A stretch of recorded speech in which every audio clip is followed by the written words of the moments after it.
No DQ Galaxy, we are live with a recap of AEW Dynamite for September 18th, 2024.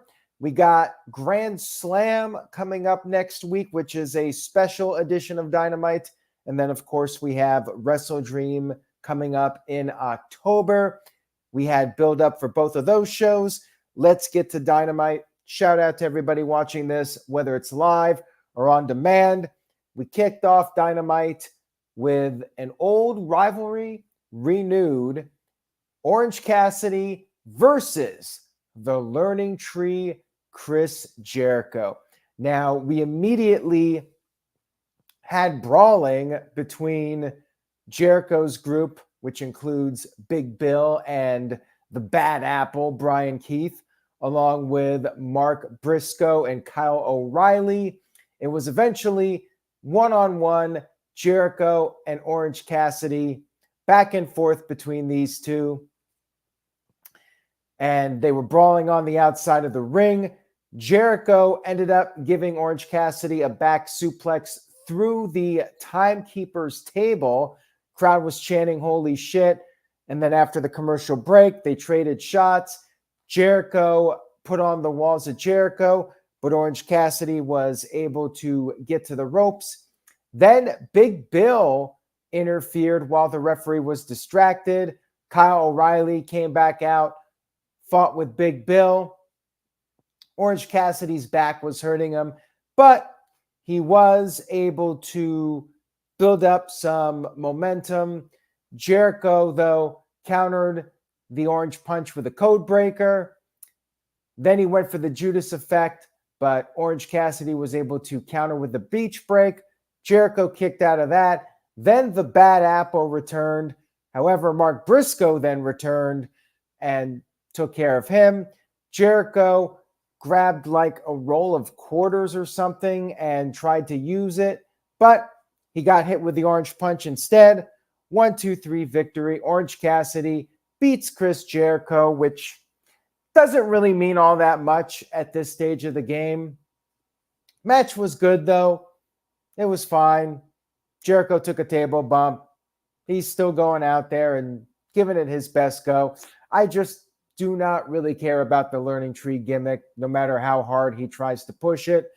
Right guy won. Orange Cassidy's your star. Jericho, at this point, he's the past. Not really sure what you do with him at this point. He puts people over, but at the end of the day, we've seen it many times, and it feels like nobody really gets elevated from beating Chris Jericho. Action Andretti, Exhibit A. There's lots of guys. Powerhouse Hobbs is another one. Even Orange Cassidy. Will it really do anything to elevate his career? I don't know. We had what was a filler match, really. We had Hook versus JD Inc. This guy had a lot of tattoos. You had Roderick Strong on commentary. That's the feud right now. Hook versus Roderick Strong. Hook won. It was basically a squash match, and then you had Hook going over by the stage and pointing at Roderick Strong, and they exchanged words, and that was that. Not much to it. Like I said, filler. Then we had Private Party backstage, and they accepted a trios match for Grand Slam. So there was a video of Jon Moxley, the Blackpool Combat Club, whatever their name is at this point, and they were demanding a trios match. They were telling Wheeler Yuta, who is 1/3 of the trios champions with Claudio and Pac, they wanted Yuta to show up at Grand Slam for a trios match. Yuta was interviewed, and he said he was conflicted. He even forgot the title. The title was left in his locker room, and it was brought to him.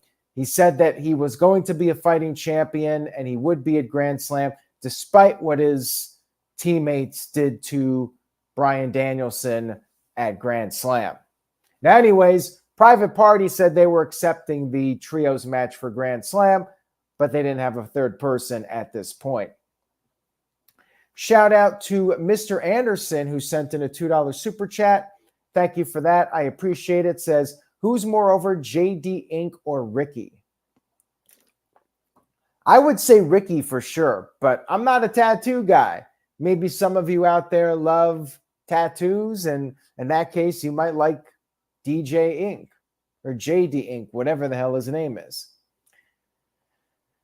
We had a women's tag team match, the one women's tag team match of the evening from the best women's division in the world, according to Orange Cassidy. We had Serena Deeb and Mariah May versus Queen Aminata and Yuka Sakazaki. Not even sure how to pronounce her name.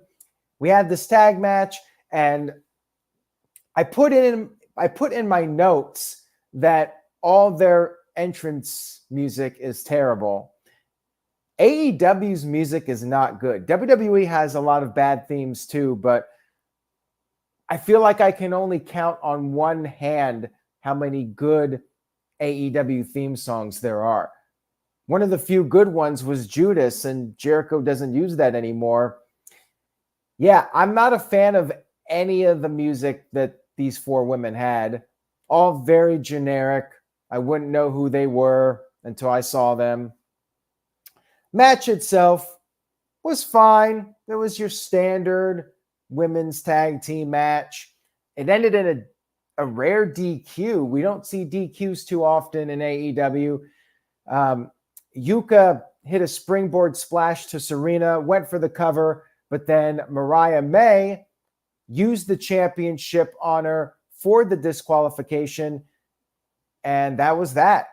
We had a Mina Shirakawa video, and she said she doesn't know if she likes what Mariah May has become. She still misses Mariah, though, and wants her, and said she is coming. Now, is she coming as in Val Venus coming? Is she coming like Veer coming? Guess we'll have to wait and see. And no Mercedes Moné, whether that's a good thing or not. No Mercedes Moné, second week in a row. Last week was interesting because Sammy Guevara was on the show, and we all remember, well, maybe some of us remember when Sammy Guevara got in some trouble for past comments he made about Mercedes Moné, basically making a rape joke about her. I think he was suspended for a period of time, even though he made the comments before AEW, like it was still controversial. And it was interesting that he wasn't on the show last week, or she wasn't on the show last week when he was on. Well, he wasn't on this week, and neither was Mercedes. So I don't know what's going on with that. But I have to say, like, I don't miss Mercedes Moné. I didn't even notice her absence until the comment was made in the chat room from Mr. Anderson. We had a Nigel Mcguinness video package, which had a few technical issues, and they had to queue it up again and replay it. Nigel Mcguinness will face Bryan Danielson if Bryan is cleared. Like they're teasing like the match might not even happen. So, okay. They showed the footage of them in Ring of Honor. And again, like I said last week, I never watched Ring of Honor, so I have no emotional investment in it. Really, the only time I watched Nigel Mcguinness was when he was in TNA as, what was his name? Now I forgot, but I remember he feuded with, was it Desmond something? He feuded with Kurt Angle. I remember that. Desmond Wolfe, I think was his name. So I'm sure the match will be good, but it's weird to me that they're hyping up a match, but they're part of the build for it is that it's not even going to happen. Very odd. At least they should have had Bryan in a video say, I will be there no matter what. Now, the other thing, though, is if you're Bryan Danielson, wouldn't your full focus be on Jon Moxley? Why would you be bothered with Desmond Wolfe or Nigel Mcguinness? Like, you would just want to get your hands on Jon Moxley. Like, you would not care about Nigel Mcguinness at this stage of the game. I don't know. It's weird to me. We had Jon Moxley and company, not even sure if they're still the Blackpool Combat Club, but they came out there. They were jumped by Private Party. However, with Mira, not Mira, what's her name? Marina Shafir. She was out there, and the odds were against Private Party. Commander tried to come out there, and he got hit with an uppercut from Claudio. Jon Moxley grabbed a hammer.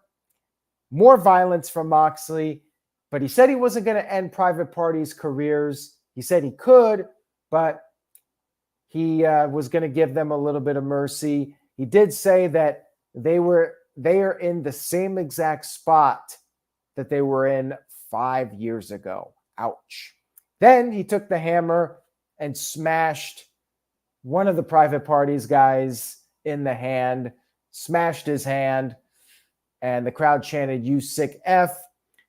For some reason, Darby Allin could have come out way sooner, but he waited till after the hammer shot to run out there and make the save. And he had his skateboard. Jon Moxley retreated, and Darby said he's going to run through Moxley next week and win the AEW World title at Wrestle Dream in his home state. We'll see about that. I just found it funny that Darby took so long to run out there and make the save. Like, the damage was already done. Good job there, Darby. We had a video package for the scapegoat, Jack Perry. Don't care, whatever. You know, the TBS, TNT title, whatever it's called. You got that. You got the Continental title. You got the International title. You have 3 mid-card titles. So why do we even care about his title at this point? And we also have Christian Cage, who has the TNT, or not, what the hell is it called? I don't even think it has a name. It's just the next AEW champion. It has it written on the contract. And Christian cut this promo. I guess Kip Sabian, they might have done something on Collision or Rampage that I didn't see, but apparently Kip Sabian's involved in this storyline with Nick Wayne. I don't know what that's about, but there was a segment there, and Christian was threatening Kip Sabian. I don't care about that. Moving on here. We had Ricochet versus the Beast Mordos. This was a showcase match for Ricochet. Give him another win to set him up for Will Ospreay. It was a good match. It was a fun match. Ricochet doing his usual flashy offense, but then he came over the top. He got caught. Mordos powerbombed him on the apron and then delivered some offense after the commercial break. Then Ricochet made his comeback. Came off the top of the springboard 450. Mordos was able to kick out of that, but eventually Ricochet got the win with the Vertigo. More on Ricochet in just a few moments. It was a good match.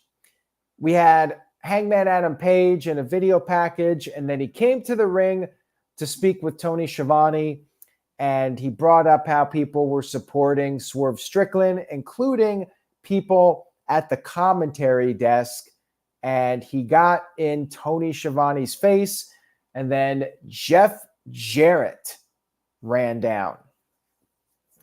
Jarrett had a brawl with Page. Security came out there and then broke them up. Jarrett got on the microphone and said he's in the front of the line to kick Hangman Adam Page's ass. All right. So I know that Jeff Jarrett's going to put over Page. There's nobody else they could put in this position. You have a ton of people on your roster. Why is Jeff Jarrett still getting TV time? Doesn't make sense to me. Like, he's a guy that should just be attacked. He can come out there, confront Page, get beat down, move on. Why are we doing a feud with these guys? I don't get it. I mean, this would be the equivalent to like Randy Orton in 2005 having a feud with Hacksaw Jim Duggan that went on for several weeks or even months. Or like Randy Orton versus Jake the Snake Roberts in 2005. Like, why? Randy Orton would maybe give Jake Roberts an RKO and move on to somebody else. So I don't get it. We had Will Ospreay backstage with Ricochet, and they confirmed, as Ricochet brought up how he talked to Tony Khan, he confirmed a match with Will Ospreay. The match was made official for October 2nd, which is AEW Dynamite. It is the 5-year anniversary special for Dynamite. I'm a little surprised that they're not having this match take place on Wrestle Dream, but they're trying to pop a number for Dynamite or have a big match for Dynamite. There you go. 5th anniversary of Dynamite. Will Ospreay, Ricochet, first one-on-one encounter in AEW. Should be a spectacle, to say the least. We had our main event of the evening, 6-man trios action. Will Ospreay, Kyle Fletcher, and Konosuke Takeshita versus the Young Bucks and Okada. It was a really good main event. It was what you would expect out of these guys. It was a fun main event. Lots of chaos, lots of action. One thing about these matches, as entertaining as they are, it always seems like the tag rules are never followed. Like, it started off as your regular tag match. Then you got Ospreay and Fletcher working well together. Ospreay then went at it with Okada. Live crowd liked that. They have their history in Japan. Then Takeshita tagged himself in. Him and Ospreay were not getting along too well, so it was like the can they coexist deal. Things started to break down. Ospreay's team did these stereo dives to the outside.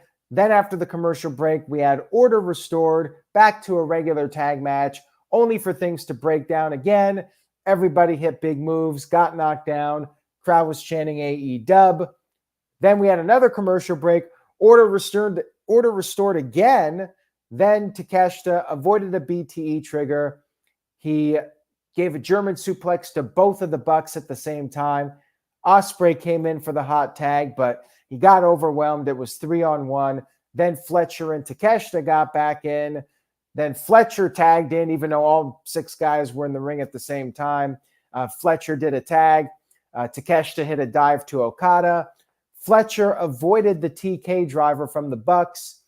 And then Ospreay took out Nicholas Jackson with the hidden blade. Ospreay and Fletcher then double-teamed Matthew Jackson and got the 1-2-3 victory to build up momentum for next week. It was a momentum match. And there you go. They got the win. And then afterwards, Takeshita pie-faced Ospreay. So they're still not getting along. I guess they'll have a match at some point. And that was Dynamite. Wrestling was good. If you watch for the wrestling, it was a good show.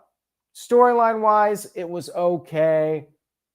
Pretty lackluster as far as just building up stuff that's interesting, in my opinion. Don't really care about too much that's going on. Don't care about Jeff Jarrett. Don't care about Chris Jericho. They set up for next week. It was the calm before the storm. Like it was a skippable Dynamite, so I have to lower my grade a little bit just for the fact that I could have skipped this show and really not missed too much. But the wrestling was good, so I have to bump it up for that. I'll be generous and give them a B-, but I was leaning towards a C+. I give them a B- because the main event was really good, and even the Jericho match was good. I give them credit for going out there and still putting on solid wrestling. I wish I cared more about what was happening. And next week should be a really good show. I mean, I think next week will be a great show. And you got the 5-year anniversary of Dynamite. Ospreay and Ricochet should be a great match. But that's in 2 weeks. Next week's Grand Slam. We do have some good stuff to look forward to. We got Wrestle Dream coming up. And AEW's TV deal is reportedly going to be announced. So regardless of what you think of the shows right now, AEW is going to be fine. They will survive. They will stay in business, and ultimately that's good. It's good for wrestling to have the competition, have a different place for people to work. Somebody like Ricochet, he wants to do something different. He has that opportunity, and vice versa. You have guys like Wardlow, Ricky Starks. When their deals are up, maybe there'll be an opportunity in WWE for them. So definitely a positive that AEW's around. I just hope that they can make some changes to make the TV shows more compelling. And I think there's a number of things they can do. As I mentioned, I'm not a big fan of the theme music. That's one thing they can work on. And just trying to develop more compelling storylines and build up the presentation of the characters and make them feel larger than life. Other than Ospreay, I can't really say too many guys on this show feel like genuine superstars. They just feel like they're wrestlers. And that's one of the issues as far as AEW not being able to build their audience. Anyways, I'm sure we'll talk more about AEW in the coming weeks as we get into Wrestle Dream on the No DQ review and maybe even on No DQ&A video. If you have a question about AEW, you want to ask me something about anything in AEW or WWE, tune in Thursday night, 8 p.m. Eastern, 5 p.m. Pacific for a special No DQ&A video. I'll be on to answer your questions, so stay tuned for that. Support NoDQ.com. Buy a shirt, NoDQ.com/merch. Say yes to No DQ, and I will see you all next time.